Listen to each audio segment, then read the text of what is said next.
Hi, this is Jody Stout, and this is the final distribution of my project I've been working on this month. It's a little booklet made in InDesign, and we are ready to export this to PDF.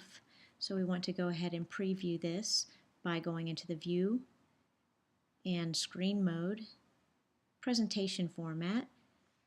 Take a look at how it's going to look when it prints out. Looks exactly the way I expected.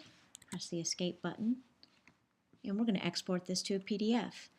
So File, Export or Command E on the Mac, and we're going to call this Work in Progress. We're going to call this Final Project,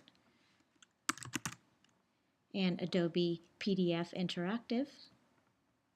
Save. We're going to choose all the pages. We're going to put this in a one-page rather than a two-page spread, and all the rest of these settings look appropriate. We'll push OK.